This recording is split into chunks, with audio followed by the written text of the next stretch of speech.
Hello, this is Lori Schmidt, the Wolf Curator for the International Wolf Center, and welcome to tonight's webinar. It is the birthday of Axel and Grayson. They are 6 years old today, so it's a May birthday webinar. We are celebrating their birthday today. They are going to get a couple of turkey feathers later today. We don't have a lot of kind of a big surprises for them right now. We are in the middle of Rika's recovery. Rika was spayed on Saturday, the 30th. And so she has a 7-day recovery, and she is currently in the Wolf Care Center. She is with staff 24 hours a day. And you can see a staff member there, Kim Wheeler, actually visiting, cooperator. She's not a staff here at the Wolf Center. She is the executive director of the Red Wolf Coalition, and she spends usually a month every pup cycle to get the strong bond with the wolves that allows her to be next to the enclosure. So Rika's just crashed out. She's doing great. Her incision is very small. It is healing quite well, but we want to give her 7 days prior to going back out into the conditions. And again, the conditions here are very wet. It is kind of the middle of spring. We are seeing a lot of melt yet, but still seeing a lot of snow. And so we did bring in some sand. We are in the process of anticipating trying to acquire pups. That is still our goal. Again, it's up to nature as to whether pups will be viable options for us. We will not know that for probably another 2 weeks, but we are getting ready. And one of the classic things that we did in 2021 with Rika was to provide a big pile of sand here in the front of the exhibit that Grayson, and this is Grayson here, used to just camp out and watch Rika in the wolf yard, and that's the wolf yard. So the panels are up for pups. We've got a lot more work to do for pups, but again, we are waiting to have some weather change. We have a lot of ice. We have a lot of melt water. We do not have the frost out of the ground yet. So there's a lot of frost and a lot of moisture in the ground. So that's kind of what's happening. I'm here by myself tonight because Kim is on Rika duty. Every other staff member is rotating. Again, we try to have someone 24 hours a day with Rika. And that means that Abby, who normally would be helping with the Q&A, is on a night shift. So she will be actually on overnight tomorrow night. And so we're trying to make everything kind of manageable with the staff we have here. So just as we typically do, you can type in your questions in the Q&A. I will go through and try to address them as they come in. If you have any questions, those of you who know me, you could quick send me email at curator@wolf.org. I'm going to keep my phone with my email up. So if there's something that says, oh my God, you just your head exploded and I didn't notice, certainly email me and let me know that my head has exploded. So with that said, I'm going to leave this kind of messy environment. I'm going to stop sharing and I'm going to share with you. I also want to thank, before we get too far along, I really want to thank the Working for Wolves crew that was here this weekend that helped us get things situated. Rika coming out of recovery here. This is on Sunday. So she is in that famous Grizzer window there with the Working for Wolves crew who had a wet 2 days trying to help us get the facility through that spring projects and also try to get several things done to be ready for pups. So just again, wanted to share with you this idea that she does have 24-hour day care. So you will see staff in there. If I go back to the cameras, you'll see staff kind of coming and going in there, but they are always monitoring how she's doing and making sure that she doesn't show any interest. We don't put cones on wolves to be able to keep them from licking their sutures, although she's really not showing any interest in them whatsoever. But we are the cone of shame, the Wolf Care staff. So I wanted to share that with you. And I believe I had one more that I was downloading before I started. I'm going to share that one with you. This I thought was kind of fun. One of the things we're trying to do is give her a lot of stimuli to be able to, because she's bored. I mean, she's used to having an acre and a quarter enclosure to run around in, and she's extremely bored. And so we were thankful that Darren and Teresa brought up some raw turkey feathers. And so if those of you who remember her as a pup, she loved the turkey feathers. And so that was a good thing. And we're going to try to share some of those turkey feathers later on with Axel and Grayson. So with that said, I'm going to just quick check the Q&A. Marcia has a question. Wanted to know where Rika's incision is, lower belly or her side, and what process will we use to reintroduce Rika to Grayson. Her incision, this was her space surgery. We had it planned. We were just really kind of coordinating with the Wildlife Science Center where she came from. Those folks came up to assist. They have a significant amount of spaying and immobilization experience, as well as one of the veterinarians who had worked with them came up because this is obviously Rika's first drugging. She is a young pup. She did not go into a heat cycle. Wolves typically do not go into a heat cycle like a dog at 6 months of age.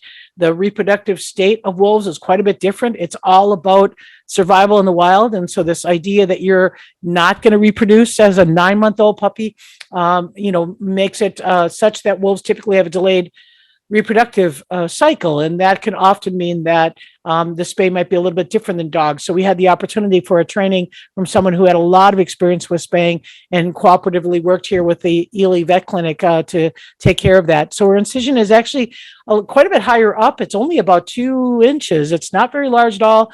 Internal sutures. So that she doesn't have anything to pull on or to really that you can see from the outside.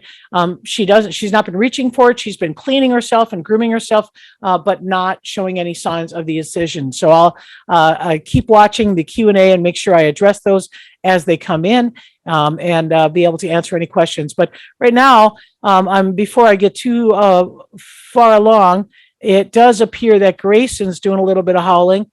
So I'm going to just share that and turn my mic on. Sounds like both of them are howling. And so I might as well address that right away because obviously this is something that we are seeing. So the question is, do Grayson and Axel miss Rika tremendously?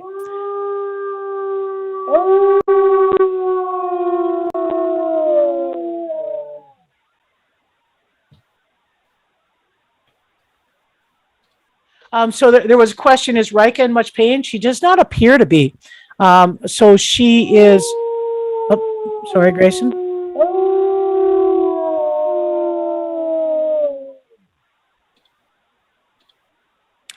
So obviously it's Grayson, the one who's over there howling. The bond with Rika and Grayson is very strong. He does camp out there. The medical pen is open if he chooses to use it. Rika is not howling back. Let me just kind of show you her response, which is, I'm sleeping.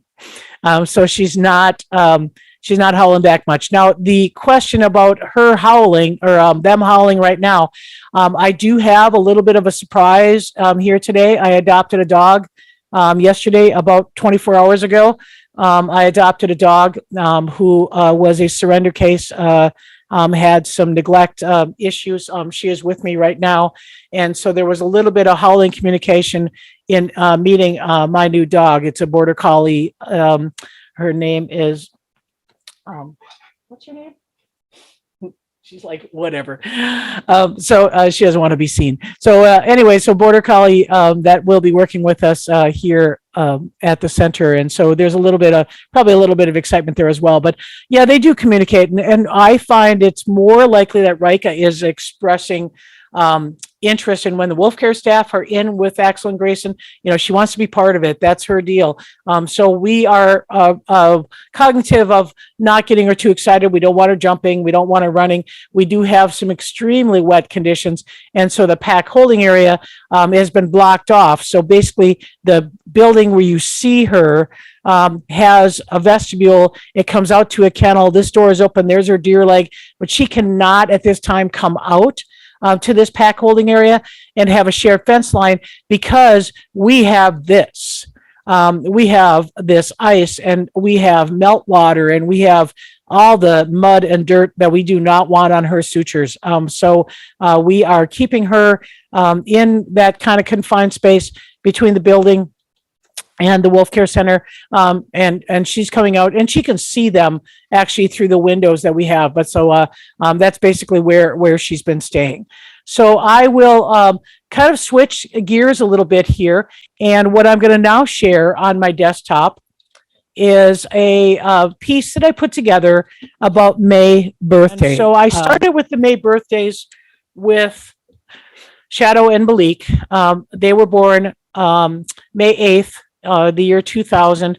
And they came to us actually almost 30 days of age. By the time they came to us, they had been raised in the Twin Cities with our board member at that time, Nancy Gibson. We did not even have a wolf lab here. We had nothing. Basically, we didn't have a garage. We didn't have anything to raise pups. Prior to that, the 1993 litter was raised at the Quishway field station and then brought to the center when they were about a month of age. The 1989 litter was raised in my living room and then brought to the center and then returned back. So in the year 2000, when we wanted to integrate these pups, we were early on in the process of really understanding mixed management of subspecies and age structures. So Shadow Malik came in, we had the pack holding area adjacent to us, and everything kind of went well. And I think I featured this on the webinar on last Wednesday. Mac was incredibly welcoming to Shadow Malik. She was a spayed female. She did not have any anxiety about accepting those pups as her own, even though she had never whelped a litter in her life. Shadow Malik, a little bit darker coloration. So their lineage, again, all of our wolves are born in captivity, but they do have a lineage to the wild. Their lineage was closer to the Canadian Arctic. So to some extent, Axel Heiberg Island was estimated to be where their generation of wolves came into captivity from that location, whereas Axel and Grayson are believed to be tracked back to Parc Omega in Quebec, and they believe that their original placement in captivity came more toward from Greenland. So I think there was a little coloration difference, but Shadow always had the darker face, darker settle on his back, and Shadow kind of was that nickname. Shadow, again, became the pack leader for our pack. A lot of changes happened when those four wolves got together. We added the pond in the year 2001, which was a remarkable feat. We kept the wolves behind that temporary chain link fence, and we had contractors in here for about 6 weeks digging the exhibit, pouring concrete. And now when you look at the exhibit, it's a tremendous change, the rocks and the pond and everything. But it was a great stimuli for the wolves. And certainly we know that captivity, one of the biggest challenges we have is enrichment, keeping the wolves stimulated. Boredom is obviously an issue.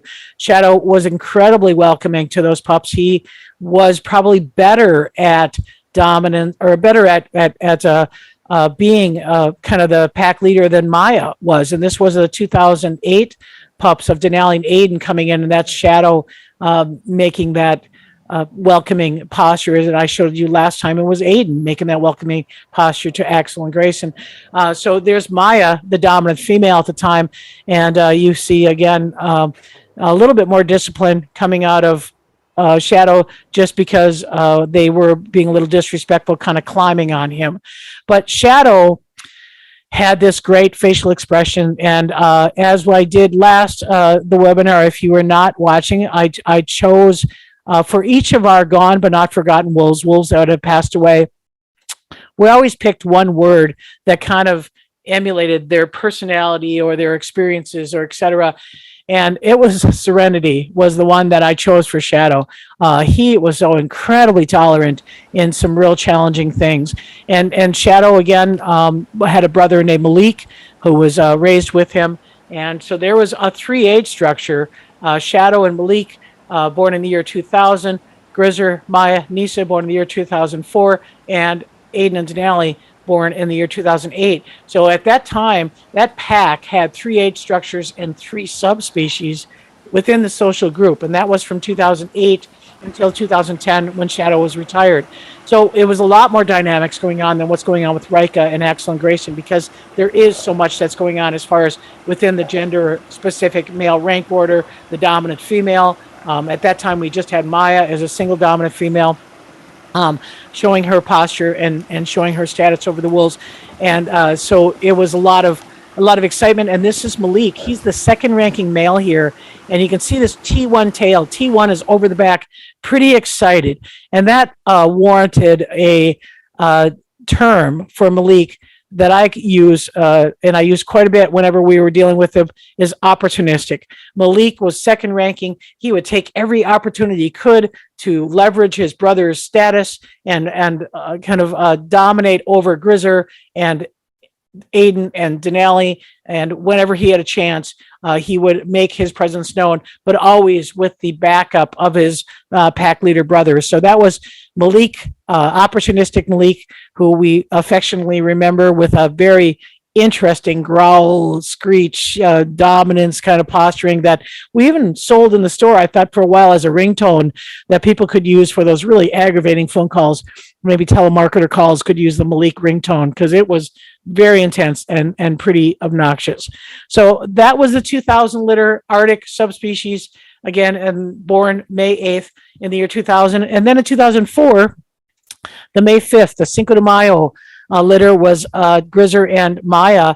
And then May 12th was Nisa. Nisa with a black color face. She was a cousin. The sisters, the moms were sisters. So Grace, Grizzer and Maya's mom and Nisa's mom were sisters. Nisa was, again, a week younger. So she came very early as a neonate. Her eyes were not open when we got her. She was 8 days old, just a little ball of fluff. And certainly those blue eyes of those young pups were very evident in that black color phase, and certainly is what's motivated the center to try to decide to look for a black color phase for this pup introduction here this year. And that's what's we're kind of waiting on to hear if that option is going to come true. Certainly we have a lot of fond memories of the black color phase wolves of Mackenzie, Nisa, Luna, later on in the year 2000, that I've referenced before. So Nisa, again, younger, lots of differences between those age structures. So not just physically, but behaviorally, where they are in development. And here, just again, a look at our facility from a perspective in 2004. This is the medical pen right back here. That was just an open kennel. It never had any roof and never had any walls. Now it's got a fancy dancy window that was put in over the Working for Wolves weekend so that the wolves can look out into the yard and see who's coming. So it was an early development. This is actually where the Grizzer window, that peering window that can look out in the yard, is right here. And you can see how much work we've done, always with the interest of making the facility comfortable, protective. We are a winter dominant environment here. We are going on 6 months of what we consider to be winter, meaning temperatures that have, not really moderated to that 40, 50 degree mark. So someone had asked me to include some Nisa footage. This is Nisa, and that is actually coloration. At that time, we did put leashes, collars on so we could tell them apart. Maya had the red collar, Grizzer had the blue collar. This is Grizzer and Nisa. Grizzer was quite a bit more social. Maya was a little bit more intense, and we do find the competition of females to be more intense. And oftentimes, people ask, why do you only manage one female? Because I think it's a lot to do with reproductive control in the wild. I think there's, again, the wild populations don't want to be overpopulating, having more pups in their habitat can support. So I think there's a lot of competition for that female rank. There's a lot of competition for that breeding status.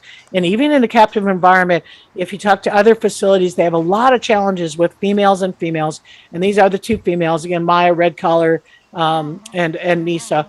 And so I think we have discovered over the years and upon consultations with our professional peers, such as the Wildlife Science Center, Wolf Park, other organizations who have read through our documentation, especially when we lost Nisa in 2005 there was complications post-spay, which seemed to be correlated to a little bit of dominance from Maya. And we at that time we opened up all of our management decisions to our colleague facilities and said, what do you think? And I think it was Eric Klinghammer at Wolf Park said, just manage one. Just manage one female, because you just cannot seem to overcome some of those challenges. Now, if you recall our history, we did have 3 females in the 1993 litter, but they were all sisters. And for whatever reason, they seemed to get along quite well, better than most. Although, every wolf is individualistic. I think there's no sweeping generalizations when it comes to wolf management. So there's my attempt at getting some Nisa footage. Nisa, again, a week younger. You can see the physical differences. You can see how fast wolves grow, how they they progress differently. But you can clearly see that Nisa had a streak in her about being dominant. You can see that T1 tail, that tail going up over the back, her pinning Maya, her rolling her over, and doing a little bit of head shake. And that head shake is a predatory behavior. That's pretty intense, and that certainly is a lot of us who just had the honor to work with Nisa in such a short life, due to such a tragic event. We really cherished what experiences we had with Nisa, and we know that I think we do a lot of things differently because of the experience with Nisa. So there's just, again, a little bit more footage. Nisa, I don't know why we put a purple collar on her. We obviously knew who she was. But at that time, we were practicing with a little bit of leash training. Wolf Park does a lot of leash training. Their wolves can move back and forth between facilities. We were leashing them to bring them in and out of the building for public programs. But we've now since discontinued that because we have such a good network of enclosures that are connected, so we can just open gates and move wolves from place to place to place without leashing. So Wolf Park, again, does a management a little bit different. They give their wolves a lot more stimuli by bringing them adjacent to bison enclosures, to moving them to different enclosures so that they have a change of scenery per se. We have a different management. I think that's really important for people to recognize that every facility does things differently based on their individual missions, based on their individual animals, based on their staff, based on training, based on past practice. And there's nothing wrong with that. I think we all can learn from each other. The reality is the wolf world is a small world. The people that do this and commit to these animals 24 hours a day, 7 days a week, 365 days a year, we're all in it for the same reason, to help people understand wolves, to end misconceptions that create for negativity in the wild. So as with all of our practice, we would bring our wolves in, and those May 5th and May 12th wolves did come in August. We actually put them in a little bit later in August than we typically do, meaning that we put them in around the 14th, and we already discovered that a little bit delay by mid-August meant that they were pretty big, and the adult wolves were seeming like they weren't as welcoming. They were better welcoming through the fence than they were with pups coming in. And I think because they may two things were happening. The prolactin hormone, which is a natural nurturing hormone, was waning by mid-August. Plus, they were coming in looking a little bit bigger and maybe even be perceived as more competition and not so much pup-like. So that was the last litter that we actually introduced in that mid-August. Now, every pup introduction we do, we try to get them in there by early August, at best. August, I think 5th or 6th was, maybe the 8th was Rika. Previous to that, August 4th were one of some of the other introductions. Bolts and Luna came in July 30th. Of course, they were born in March. So here's Nisa again as a juvenile, as a young pup, before her first year of age, that first fall. Beautiful striking wolf, and certainly we have a lot of fond memories, a lot of fond photographs. She was a very formidable wolf. Her intensity in her eye stare, her intensity in her dominance. And just a reminder, this is juvenile hair. This is not hackles. This is just what happens when your hair doesn't stand up or doesn't lay down right. Rika's got the same thing. Maya had it. Nisa had it. It doesn't mean that they're hackling up or intensifying their behavior towards something. It just means that they need their first shed for their hair to look normal. But certainly, Nisa earned the word intensity as her one word that describes her as a spirit, as a individual, as a personality, as a wolf that we cherish the short time that we had with her. And certainly we hope to find for future, now we know May whelping, that if there are pups born this year at our two possible facilities, and we are hoping for a black color phase, that we can bring that back to the exhibit. So, and then there's Maya. Maya, who became the dominant pack leader, not because her personality warranted it, but because Shadow wanted it. Shadow picked Maya over Nisa, even though Nisa was more dominant, more intense. Maya was the one he picked. Maya was the one he pair bonded with. Maya was the one he did parallel gates with. And Maya was the one that he formed that relationship all the way through to their aging. And you can really see their faces. I always say that the more dominant wolves, they sure do age faster than the subordinates. And you can see it in both of their faces. At that time, Shadow was 10, Maya was 8. Oh, sorry, Maya was 6, actually, at that time, because they were 4 years apart. But she looks old. The reality is when you're in charge of keeping the peace and keeping wolves in a circumstances of a symbiotic pack existence, and obviously in the wild, dominant pack leaders are the reproducers, are the breeders. They're the ones that are maybe structuring the hunt. They're the ones that are going in on a kill.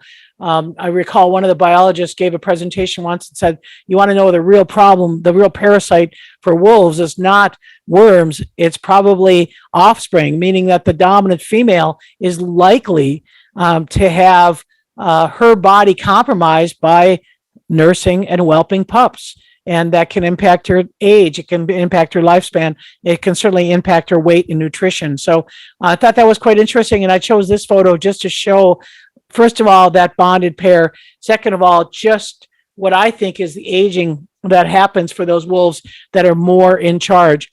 And as I am doing this, I'm hearing Grayson in the background.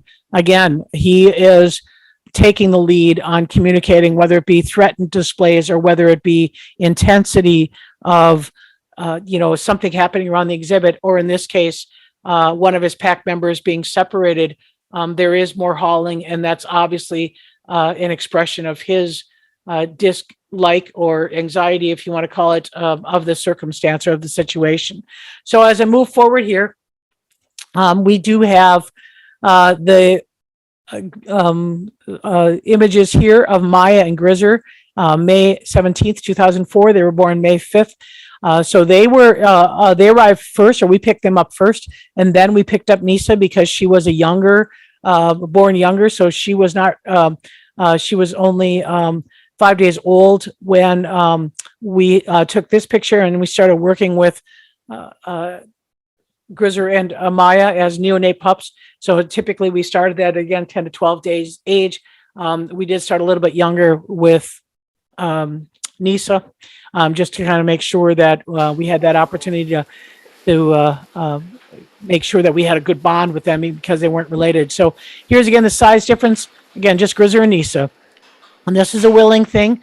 This is Nisa and Grizzer just doing a little bit of social interaction, a little bit of social grooming. We always have to be very careful about, especially for male pups. You can see Nisa trying to do a little suckling there on the male organ. And we certainly want to make sure that we always have staff, even for this little circumstance where it looks like a little social behavior, that we have somebody there in case we need to intervene.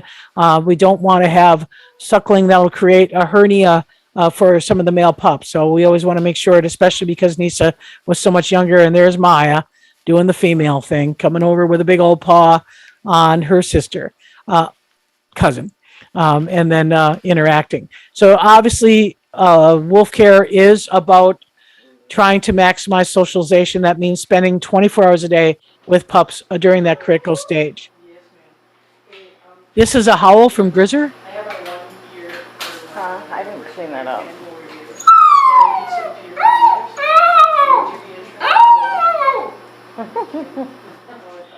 So he recognized the voices. So wolf care staff are working. He recognized the voices, and he's going to go wake up Maya and see if she wants to interact. He could have been a little intimidated at that time. They probably didn't hear very well. They couldn't quite tell where things were coming from. Heard noise, didn't like it, went to get the comfort of his litter mate. And that's really one of the challenges I think Rika has. Rika is extremely bonded to the wolf care staff, and that has made it easy during our recovery here because she is so welcoming of wolf care staff. She likes sleeping on the blankets. She likes having wolf care staff there 24 hours a day.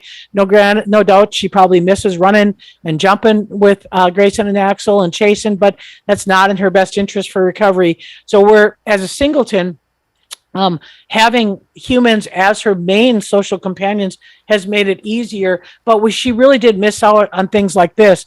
And this is this is Grizzer and Maya just doing things that pups do, digging and kicking dirt in your litter mate's face, and having that kind of social interaction that I think is missing from a lot of Rika's young interactions, and what made her probably have a little bit more intimidation experience as she came into the exhibit with just no backup, no other pup to kind of just be a pup with. She had just two big adults, and we are so grateful that the howling that you're hearing from Grayson is the commitment. I use a human term there, but certainly he was bonded to Rika from the beginning, and he welcomed her. So things like swimming are Grizzer things. Grizzer loved to swim.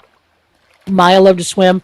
We don't see Rika swim nearly as much as we do with Grizzer and Maya during that litter. So this is Grizzer showing that winter time yearling. Really, a lot of people approaching, the right size. Well, she's not going to be a Grizzer, and she's not going to be a Denali.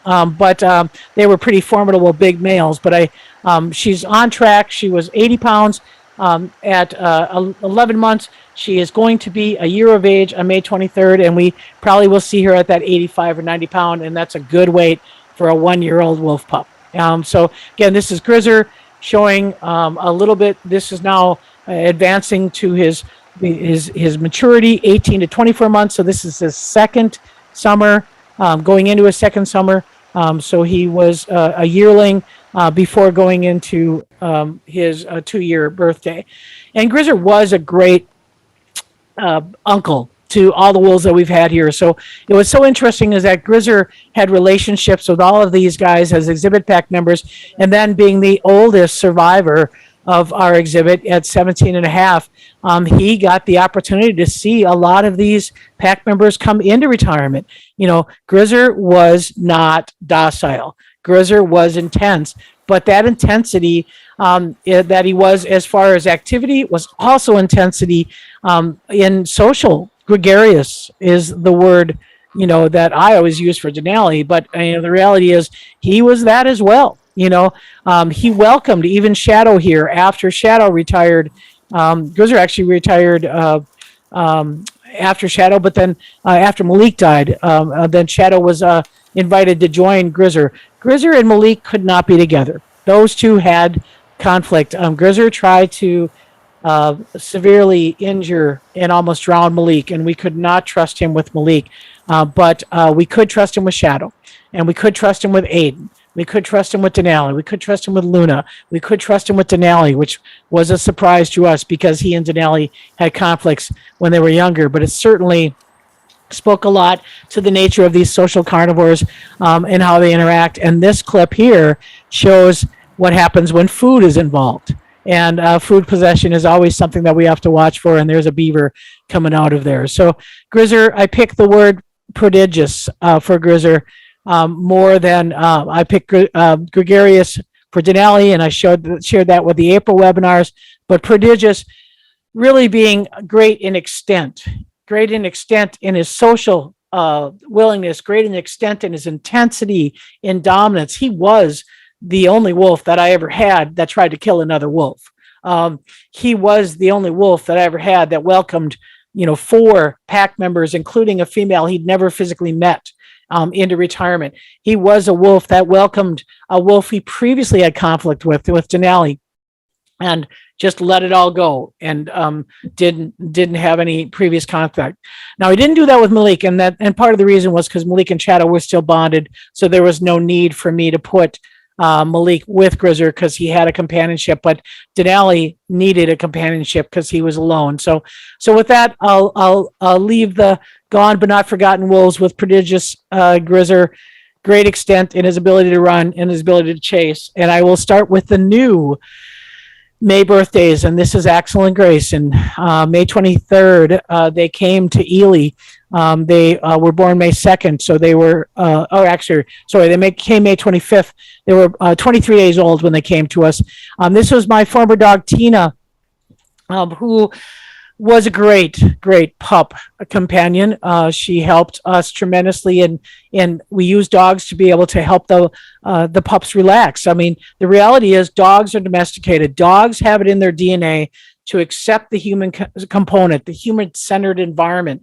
They understand it. They thrive on it. They were domesticated. That's what they do. Wolves are not domesticated. Wolves can be socialized, but by no means have we completely reduced the fear response to the point where we can do anything we want with a wolf that we could with a dog. Even Rika's spay, she had to be immobilized to be driven to the clinic. All of that had to be controlled. So Axel and Grayson, the ability to tell them apart was a challenge. So we did put a blue collar on Axel. We weren't leashing him at the time, but Axel's wearing the blue collar, and you're seeing that tail response. So a lot of people say, oh, because you spay and neuter that the wolves aren't dominant anymore. Well, dominance is not only about reproduction. Dominance is about hierarchy. I mean, wolf pups, this is clearly not reproductive behavior because they are, a month or 2-month-old wolf pups. This is about hierarchy. This is about rank. This is about posturing. This is about 4 pups being born and having enough food to support 2 of them in the wild. So the more dominant pup's going to get the resources. This is what it's about. And so it is inherent to wolves to have a rank order. Now, granted, the word alpha went away, I think, because people used it in a different context. They thought alphas meant that they were always domineering. They were always getting things because they were controlling others. There is still a concept of alpha, of being in charge. But the reality is, the wild packs are typically parents. They're dominant pairs that have their offspring. Those offspring form their pack. If you don't like what you have, you disperse, you leave your territory, you find a mate, start a new territory. That's why they don't use the word alpha, because you don't win your rank. You are your rank because you're the parents. But in a human-centered environment, in a captive environment where wolves are raised, we do see rank order issues, and we do see some concepts with this, and we see it at a very, very young age. The other thing that's quite different from this May litter is we were bringing them into the building for programs. So they, 4 times a day, they come into the building. There's people in our auditorium, and they would watch the wolves, and then the wolves would leave. So that's how we used to do things. Last year with Rika and COVID, I changed how we did things. We actually let Rika stay in the yard and brought the people out in the back of the building. Turns out that's better for the wolves to not have to go into a fear avoidant behavior place that's got a lot of noise and is different. They can hang out in a sand pile. We called it Moose Mountain. They can do whatever they want. The people are the ones inconvenienced rather than the wolf. So I think that was very, very important. And the other thing I did was I pulled this clip. I noticed a lot of people comment, oh, Rika's kind of sassy. She's pulling Axel's tail. Well, this is Axel pulling Grayson's tail. So Rika's not sassy. Rika's a pup. And I think it's important to recognize that pups do pup things. So here's a howling clip. Grizzer's howling in the background.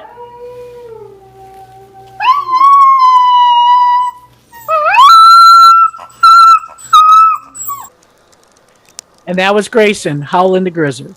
So early on, are wolves pack leaders because they're born that way, or are wolves pack leaders because they're made that way? Well, I know that Grayson, regardless, we're not quite there yet to say he and Rika are pair bonded because she's just still immature as a pup.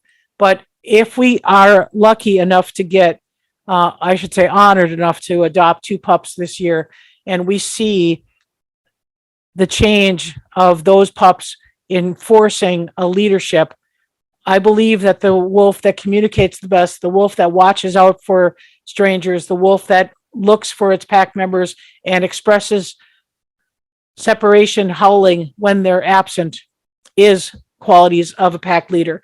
And I seeing that in a clip with Axel just laid still and Grayson was the one who made the vocalization to Grizzer, tells me that I think that this is something that is inherent, in my opinion.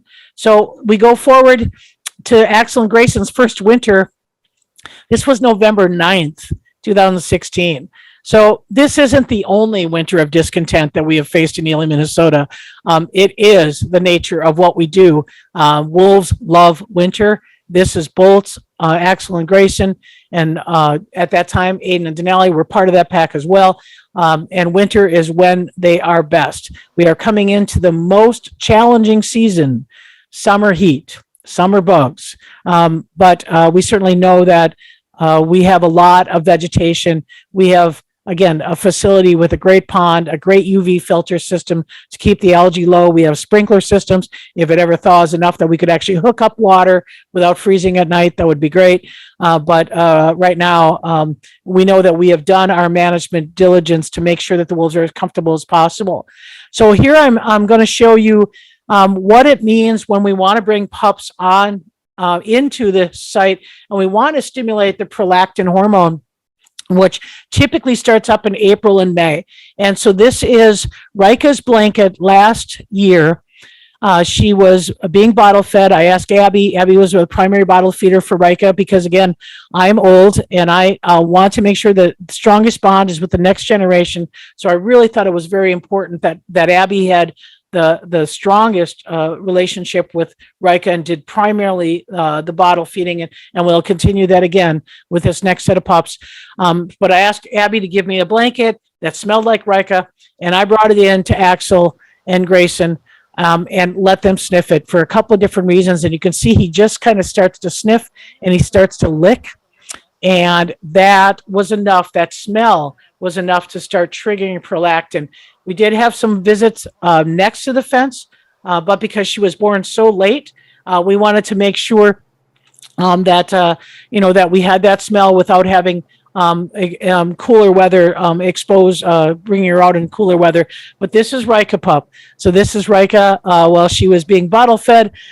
She was born May 23rd. This is her on Moose Mountain, which we are starting to build. Moose Mountain was just the area in the wolf yard. And this is what I said, where we brought the public out and let Rika have a more natural environment rather than going into the building like Axel and Grayson did. So I often think about Rika, and when I talk about, boy, she's so human-centered. She's just so well socialized to the human component. Is that because she was a singleton and humans were with her 24/7 for every probably event of her life, from the time Abby met her in bottle feeding, and even the Wildlife Science Center, who had started bottle feeding before Rika met Abby, all the way to that August introduction, she was not unattended. And so, or was it because she didn't have the negative experience of being brought into this scary building? She had humans. She could hang out with people where she liked, and she had the pack holding area where she could explore and be a pup and not have to be always kind of confined in those other areas. We know that Rika had some challenges when she first came into the exhibit. We know as a singleton was kind of a challenge because you don't have any pack mates to really share that experience. We know that it changed the dynamics between Axel and Grayson when Rika came into the exhibit. But we know that she is integrated 100% in the social nature and the social bonding within these particular group. And we are so incredibly grateful for Grayson. And that's Grayson's face. I love that face. There's no face like it on that birthday boy. The face of Grayson that is confident. It is, I actually kind of think it's a little bit of a smirk. Grayson's been lately having a little bit of lack of interest in taking his meds, his pills, which normally we deliver in, bone dust and, little meatballs and a little bit of butter on the tip. Won't take them. But if I bring a bowl in with his meatballs and his, a little bit of butter, and I shred a venison cake and I let him eat them out of the bowl, he'll take them for me. So I think I've been duped. I think I've been trained by the best of them. And that's the face that he always makes when he gets his way, and I get to deliver his food. So, anyways, that was actually Axel's face. But we are in that point of going to stop here. I think I'm kind of done. I did want to share one last thing. And so again, here's Axel. Yeah, that was Axel's face, but it's actually Grayson who does the same face there. So there's Grayson. Axel a little bit more auburn. You can tell them apart. Pre-caudal tail, not as dark as Grayson's. Kind of hard to tell apart. And there's times I can't tell them apart. So I can expect that other people don't. But by winter, Rika got a lot of confidence to the point where she could engage. She could, in Joss bar with Axel, she could grab tails. She could run with the best of them, and certainly display some of those behaviors. So I'm just going to wrap up here with a couple of images. I am going to share a much greater look at our wildlife cameras, but I wanted to share these 3 clips just to show you some of the similar behaviors. And I get a lot of people say, are the wolves act like, wild animals? Are the behavior similar? And I wanted to share a couple things. If you've ever watched these guys, Axel, Grayson, and Rika, when they're intimidated by something, they often look up. They look up up to the sky. They drop their head. And there's actually was a paper written about some captive wolves, wild wolves that were placed in captivity, and those were some of the behaviors that they kept looking at. They were wondering if they're looking up to climb out of the fence. What are they looking up at? They're dropping their heads and looking up. And it was interesting. This is a coyote who demonstrates kind of the same behavior.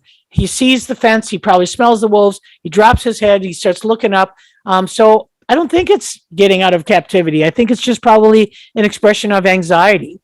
Another expression of anxiety that you may have seen is tucked tail. Well, here's a wolf again, probably smelling the the captive wolves, and he has a complete tucked tail where he doesn't even look like he has a tail.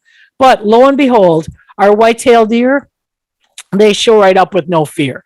So I find that kind of interesting to be able to watch and to be able to share that. So I'm going to go back to sharing my screen and see who's howling here, and then try to, again, make sure that I've got the audio on.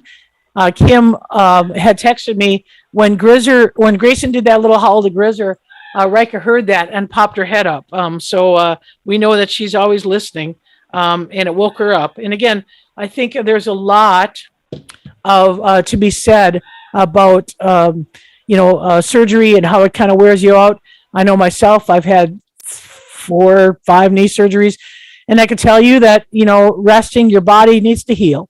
And so she is, even though she's kind of down right now, the night shift has been saying she's been up quite a bit more, but we make sure that she has plenty of softness, for those incisions. So she's laying on a warm blanket. This door stays open all night long. This pack holding area door goes out to the vestibule so that she can actually go into, like I said, that adjoining kennel. Here's the gate. So she can see out the window and see Axel and Grayson.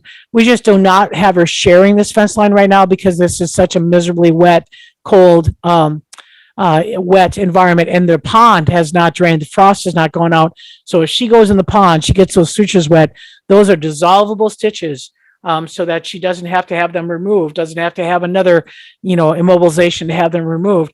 So we do not need wetness on dissolvable stitches. So that's kind of where she's at and why she's in there, and how that's kind of working out for us. So like I said, Axel, most likely to play with Rika, Joss bar, be a little bit of food competition. Grayson, most likely to search for her, comfort her. And those of you who may have been watching the South camera, which is right up here on explore.org, if Rika is in the medical pen, and the medical pen is what we call this pup yard. So this is the medical pen, and we got the benches all ready for pup programs. So this is the medical pen here. And if Rika would have been sleeping in there, you would see Grayson right on the outside. And I wanted to share with you, this is the new window that Mike, our operations or kind of our facilities manager, put in this weekend, in addition to some of the other Working for Wolves crew members, but has little shutters. So that window is open just like you would see from where Grizzer was. But because we want to keep it weatherproof, we close the shutters when we have snow or wind or rain. So that's kind of cool. And like I said, it kind of mirrors this idea of this window over here in retirement. That is where Rika is right now, just to give you a frame of reference of the facility. So let me just go back to the exhibit pack. I really don't know where Axel and Grayson are right now. They seem like they were on the move. And Kim, if you are listening, I think you can go out and give them the turkey feathers. That'll be a nice birthday present for them. They also had chicken last night. So every day is a birthday when you have Rika in holding and you want to preoccupy the boys with, being distracted about Rika being gone. So they've been fed every day. They've got a beaver coming tomorrow. So we don't have any special birthday cakes, but we do have some feathers. So Axel's going in here to, again, the pack holding area. And there he is. And Kim is going to go out to the gate. Pup panels are all up. And so we have them ready for pups. And now you'll see it from this side where we have the turkey feathers. And they didn't get a lot of turkey feathers when they were little, so it may not be as fun as it was for Rika. It was a huge event for Rika because she was a singleton. She didn't have any friends, so she had her turkey feathers, and she spent the first month carrying those around. And buyers had donated those. These feathers were donated by Darren and Teresa this past weekend, and so they were very valuable in keeping Rika distracted on the overnight shift last night. So as we watch that, not much of a birthday present, but oh, there they are. They will chew on them a little bit. So let me just kind of answer some questions. So thank you for the congratulations on the new dog. Her name is actually Neeter, Neeter. Kind of a sad case. She was a surrender to the Ely Vet Clinic. She had a elderly owner who had dementia, and she had not been giving her a lot of good nutrition. She, from our understanding, as much as we could piece together, had been fed a high bread diet, a lot of carbohydrates. So she's got some medical issues, but she's a sweetheart, and she has already been up to the fence with Axel and Grayson. Just like Tina, accepting. She's a border collie. She's very intelligent, very quiet, very respectful. And so we really hope that she feels more comfortable. As of 6:00, I'll have had her for 24 hours. I've already exposed her to probably about 2 miles of walking, beaver in a wheelbarrow, crazy wolf pups howling, and just an overall sense of what have I gotten myself into. So I think she's doing great. And I'll share with you more probably around the May 31st webinar when we feel like we can get her to relax a little bit more. So Tricia asked, where have Grayson, Axel, and Rika been sleeping? Grayson and Axel, since the snow melt, have probably been sleeping up in the woods, but I think the last couple of nights, and I was not on night shifts, so my knee surgeries prevent me from sleeping and crawling around on the floor. So I let that for the younger staff, and I think that's also important for the younger staff to get that experience. So I've not been here, but I have been checking in, midnight, 2 a.m., 3 a.m., making sure everything's okay. And I did see Grayson sleeping right outside of this gate the first night on Saturday night when Rika was spayed. Axel, though, was not. And then we had some rain on Sunday. Then they were under the eaves. And so under the eaves, basically, we have wood chips, and the eaves are well protected, so it's very, very dry. So that's where they've been sleeping. So Susan asked, Wolf Park has more acreage, so leash training makes sense for them. Yes, Wolf Park has more enclosures, so they can move wolves around quite a bit more and give them new stimuli. They've got one really large enclosure with a pond. They've got a bison herd. And I was down there years ago. I went to Wolf Park. There's Grayson demonstrating a broadcast scrape. just to prove his scent. That's a confidence display there. So when they defecate, they have their anal scent glands are expressed, and he's letting everybody know that he's in the neighborhood. So again, another indication of his power and his confidence. So Wolf Park does have bison, and years ago, probably 20 years ago, I went down there, and they did have a certain group of wolves that they could leash and walk in with the bison, and they would test the bison, and then they were able to, through distractions, call them off, leash them, and take them out.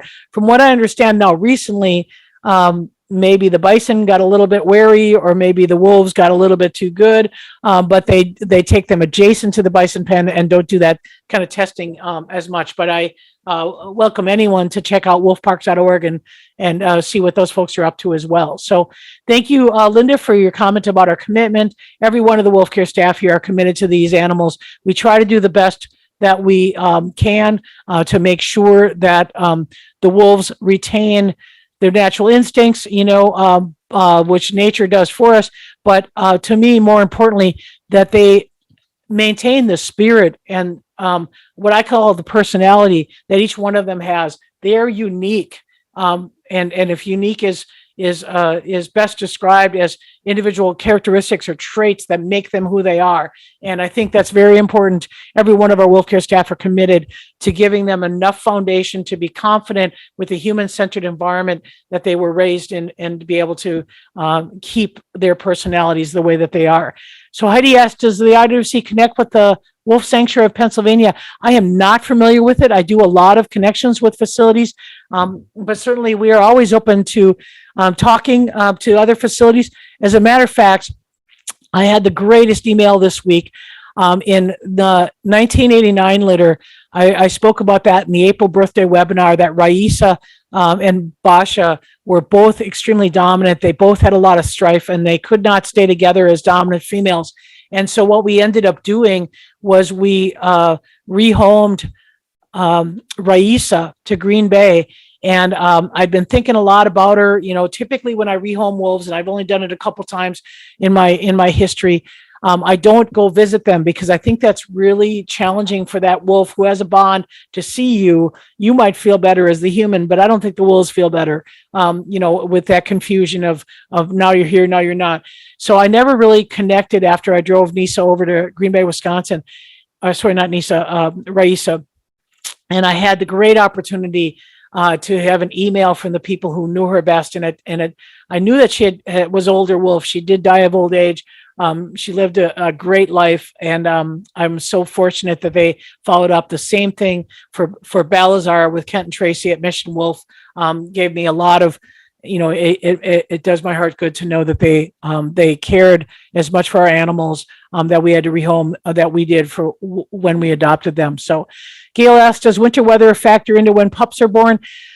Winter weather can influence the breeding season. So the gestation of wolves is 63 days. But what happens is, like we had in 2012, an extremely warm winter, there was a lot of early breeding that going on. So this winter, I think some of the literature, if you talk about literature review, the correlation about the whelping season is probably about the nutrition of the female going into winter. I can tell you from some of the necropsies that were conducted here at the center from some wild wolves that were killed this year, the wolves had a tough time in the wild. Their bone marrow, which is the last 4% of their body fat, some of them was just like jelly. It was like strawberry jelly. It's supposed to be fat like chapstick.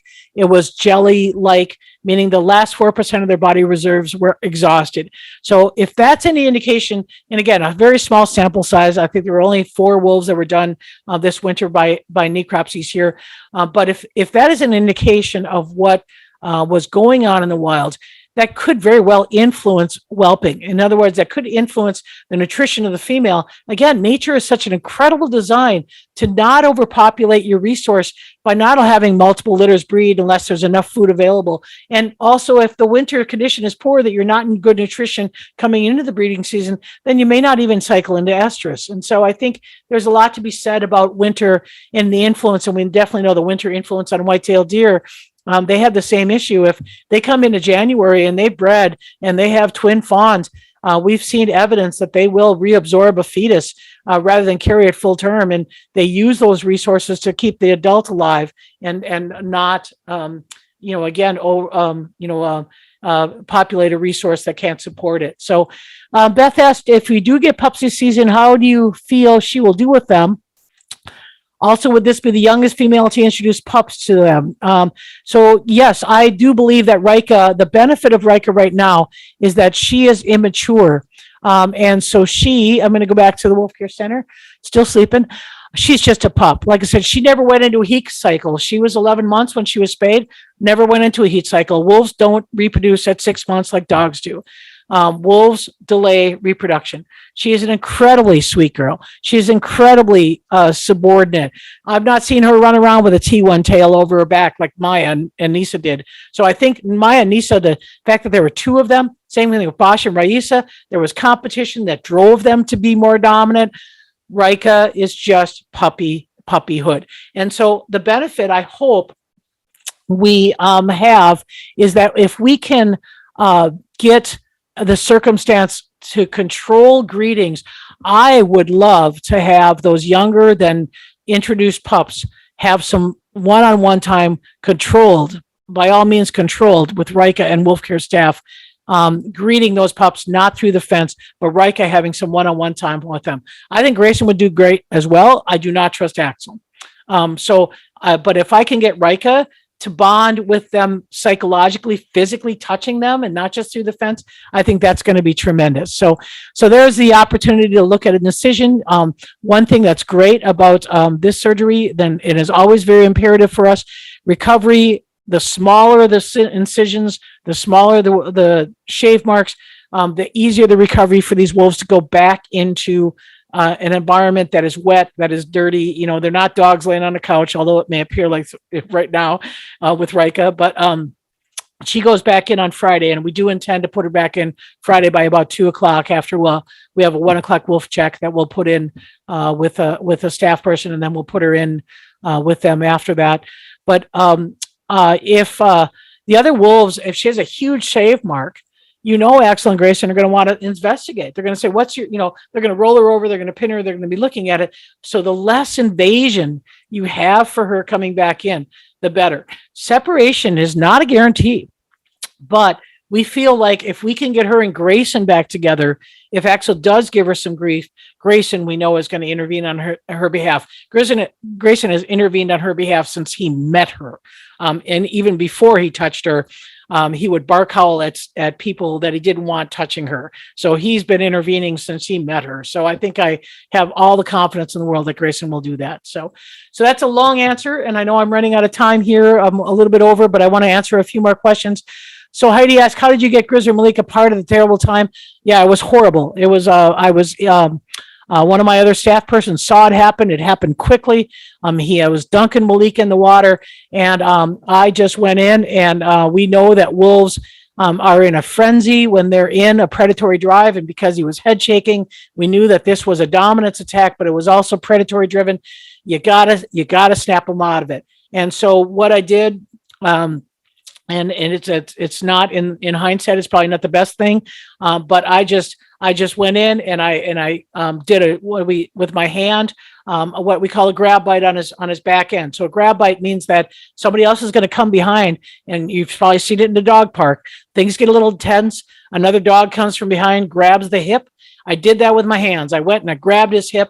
The first time he didn't respond. The second time I grabbed it even harder, and I kind of pulled his hair. So I think he thought another wolf was coming after him. He dropped Malik. He turned around, and I saw whale eyes. Whale eyes are huge, big eyes. And I just yelled his name, and I snapped him out of it. He recognized it was me. It was not another wolf. It was over. Malik, I was able to manage and tend to Malik. We didn't separate him on that because Malik would have been gone. We were able to manage that. We were able to calm it down. And Malik, actually, that happened in May. We did not retire Malik until November. So we had a good several months more as a pack. But in that particular circumstance, we were able to stop the direction of where he was headed.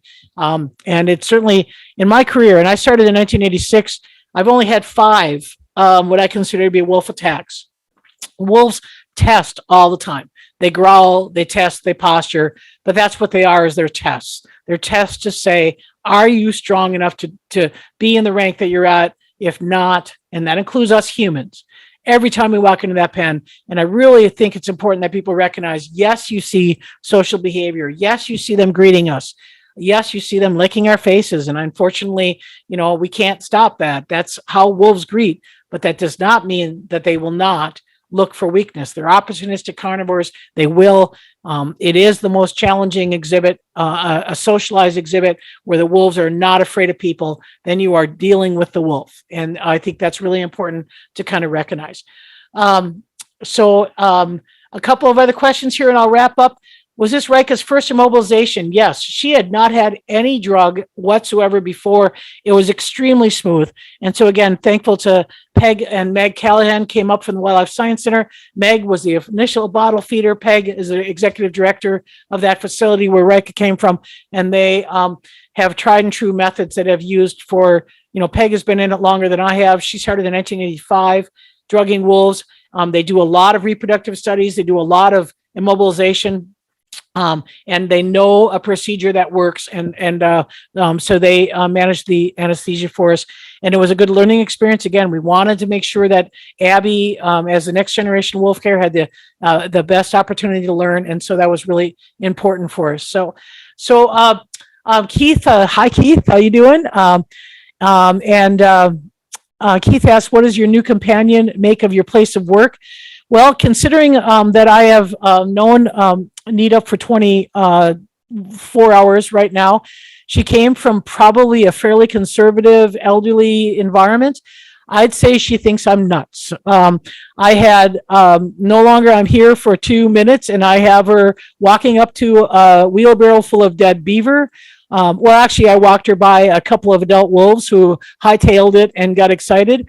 Then I walked her into a lab that smells like, you name it, dogs, wolves, beaver, bison, you name it. And then I parked her right next to a wheelbarrow full of beaver carcasses while I proceeded to unload them.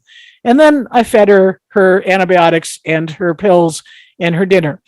So I think if she survives tonight, she's going to be a great companion. So Susan asked, having Rika stay outside was great. I remember Axel and Grayson did not want to go into the building. I would agree. I think Axel and Grayson, as young pups, that was a very traumatic experience for them to come into the human environment. So having a pup program where the humans are inconvenienced rather than the wolf, I don't know why we didn't do it sooner. And that was COVID that made that choice for us, meaning that we didn't want to have people in such close confinement inside. So we had numbers limited. And so we said, well, better be outside, than inside. So we just said, let's bring people out. And that's kind of what we did. And so Marine adds another ID for Grayson is he also has a more rounded forehead. He doesn't have that kind of ski slope nose that Axel does. And I apologize, I did miss ID him there before. So don't feel bad if you miss ID him. I mean, I do it on a regular basis. So Melody asked, how long will Rika be out or enclosed? She will be back in on Friday afternoon. So Michelle asked, is the missing bark on the tree in the main exhibit due to wolf activity? Yes, it is. It is due to frustration. Rika just frustrated with winter, cold. It was her first winter. We had 40 below. She said, what is this place that you have brought me to? And so we did a lot of extra feedings to get Rika, to maintain body weight and also grow. But we found that I think we call it hungry and angry. And that's where that tree had its worst. So the question about Heidi, how did Nisa die? Nisa had a spay incision that had compromised in its fifth day of healing, and her intestines were damaged, and she had to be euthanized. If you are interested in hearing any of the history of the Ambassador Wolves, I do have a video that discusses all of that called The Highlights of the Ambassador Wolf DVD. It is available in our store, and I do kind of address all of the history, mortality. I have not updated it since 2018, though. Mainly because everyone tells me nobody has a DVD player anymore, and that's a ludicrous way to do a video, and that I should put it on YouTube. I just haven't done it. So Betty asked, I missed the very beginning. Did you talk about how long Rika will be in holding? Yes, I think I had just answered that. She'll be in there till Friday. Donna asks, how will you let Rika back in with the boys? Will it be somewhat controlled? Yes. Actually, Grayson's going to come in with Rika. We don't just open the gate and let her out. Grayson and Rika are going to have some special time first, and then Axel will come in next, and then the three of them will come out. We'll probably actually leave the gate open most of that afternoon. Next weekend here at the center, or this weekend coming up, is what we call Alpha Weekend, where our members and donors have a special weekend, and I'll be here Friday night doing a program, and we'll probably have someone even stay on site that night. I haven't thought that far ahead, just to make sure everything goes okay, but we will definitely control it. So Susan gave me some more information about the Wolf Sanctuary of Pennsylvania. It's close to Hershey, Pennsylvania. They have wolves and wolf dogs and a bed and breakfast on site. They have monthly full moon tours in addition to other tours. And we have a lot of facilities out there. So I think, if you have a chance, like I said, every facility is different. So I certainly don't want to have a circumstance where somebody says, oh, they do it differently than Wolf Center. Yeah, that's because they're different people. They're different wolves. They're different facility, different places. And I think one of the things I addressed last webinar that people said, well, why do some people, why not have non-socialized wolves or let wolves breed on their own and have their own pups? Well, we know from research that if you don't start bottle feeding wolf pups at about 13 or 14 days of age, they're fear avoidant. That fear response is innate, and that's called socialization window. And if you have non-socialized wolves, that would mean a great thing that they're afraid of people. They respect that fear of people. But then if you need to treat them for medication or vaccinations or injuries, you have to catch them. Our exhibit is not exactly designed for catching things. We have a lot of trees. We have a lot of space, not nearly as big a space as Stanley, Idaho. When I worked for the Dutcher camp, they had a 15-acre enclosure. As a matter of fact, one of the facilities we're working with in Canada also has about 15 acres. We have the size that we have based on our land base, but we have a lot of good vegetation. Makes it a challenge to try to catch anything. So our exhibit is designed to be non-socialized, not just about animal philosophy and management, but because about facility design. We would need a much smaller enclosure, much different design to work with non-socialized. So it has changed over the years, and it's been pretty significant. So I think I'm going to wrap up here. A lot of comments about Rika's heart-shaped face, and I'll go back to the Wolf Care Center and finish this. And I know she's sleeping off. Her body's just saying, I need to heal. I've been compromised. I want to make sure that she does get that rest. We're not broadcasting this camera just because we just took it off the web streaming service. And for the Wolf Care staff that are sleeping in here, we don't believe in bedroom cameras for anybody, actually. For Rika included. So we are not broadcasting, but I can tell you the night shift, I've had 2 or 3 times where I've checked in around that 9, 10, 11 o'clock, and they're looking very busy. And Rika is looking very busy. So we call this crepuscular, dawn and dusk. Even when she was in the exhibit prior to surgery, we were doing Wolf Link programs, 10 o'clock in the morning, we'd have a school group. I'd have to go wake them up because they usually sleep from 10 to 3. That's already, the work is done. So a couple last questions on, our girl Nita is 8 years old, the dog I adopted, so she is mature. She's about 30 pounds overweight because apparently only eating bread and carbohydrates will make you overweight. So Nita and I have a lot in common. We both need to lose 30 pounds. So I'm very happy that we have now a walking companion and we can both do it together. So I'm just honored to have met her. She's an incredible soul.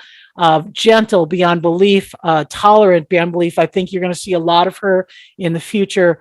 And I thank you all for the memories, those of you who remember Tina and what a gentle soul she was for welcoming pups. I think she was important. So thank you all. And the last thing, the new pups will be boys. We will not do multiple female management of different ages, different subspecies.